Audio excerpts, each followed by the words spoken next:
Welcome to the Nagrik podcast with Hari. So in today's day and age, जैसे हमने बात की, I think the interface with through social tools etc. and bar I think my mind goes to the communication theorist, which is Marshall McLuhan, who said कि medium is the new message, right?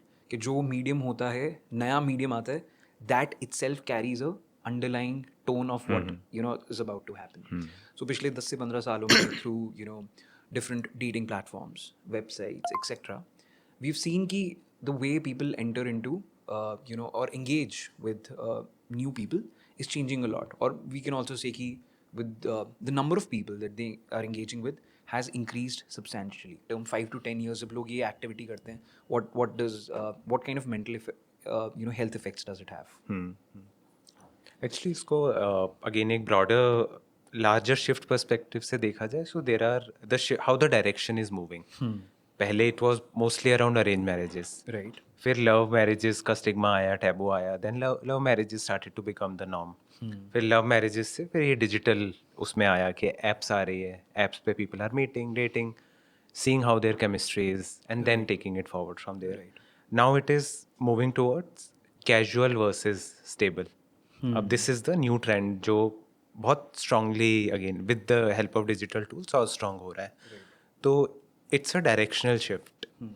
And again, I'm not saying कि इसमें this is a negative shift. It can be negative or positive depending on the context of the person. अब इसमें plus digital effect होने की वजह से options are so many that it can, and again this I can give some examples also, that people become clueless के इतने सारे options है, what do I go for. And then अगर किसी पर्सन के साथ बातचीत स्टार्ट भी हुई तो लगेगा यार इससे बेटर ऑप्शंस भी देखे हैं मैंने, मे बी इससे बेटर कोई मिल सकता है. Then overall it becomes very confusing and not so good for the nervous system, because then you again get into that cycle that chase is much more enjoyable rather than once you find the person. Right. And uske on the top of it, relationships and marriages are already very complex. There are different phases. Right. फिर honeymoon phase होता है, then comes the conflict वाला stage जो चल सकता है 1 साल 2 साल 3 साल. कॉन्फ्लिक्ट से you understand each other and then slowly you move towards a good stable understanding of each other, then actual love starts.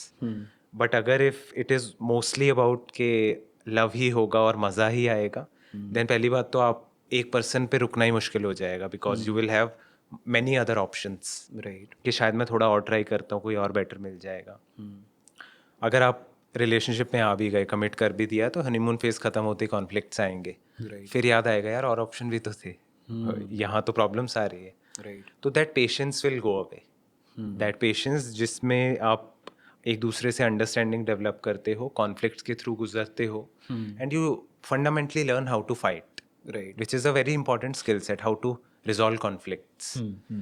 वो सीखने के लिए पेशेंस चाहिए एंड कमिटमेंट चाहिए that this is the person. Right. And again I am not saying कि casual is bad etcetera, personal choice हो सकती है, बट जो fundamental human need of stable connection, stable relationship है, उसके लिए थोड़ा सा काउंटर प्रोडक्टिव हो सकता है, because you will run after dopamine के चेस करना है, and it becomes more like जैसे करियर में भी हो रहा है, दैट इट बिकम्स अबाउट कि गोल ओरिएंटेड, वेरी ट्रांजैक्शनल, कि मुझे ये मिलेगा. कि जैसे ही आप एक कॉन्फ्लिक्ट फेज स्टार्ट करते हैं, क्योंकि आपके ऑप्शंस ही इतने ज़्यादा हैं, देन आपके पास इंसेंटिव ही नहीं होता कोई के कॉन्फ्लिक्ट फेज क्यों देखना भी पड़े. राइट. अगर आप कॉन्स्टेंटली जंप करके, राइट, सेम चीज़ प्रोफेशनली भी हो रही है. राइट.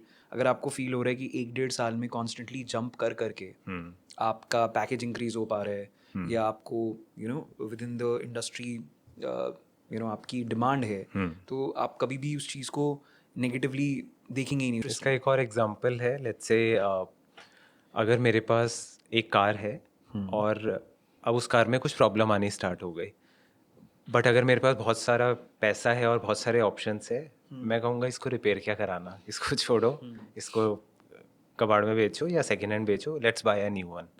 अब रिलेशनशिप में भी सेम पर्सपेक्टिव आ जाएगा, मेरे पास तो ऑप्शंस इतने हैं, why do I repair the relationship, interesting. Maybe going for a next one. And वो फिर माइंड होप और फैंटेसी भी क्रिएट कर देता है कि नेक्स्ट वन अच्छा होगा, जबकि no relationship becomes better without this conflict वाला फेज.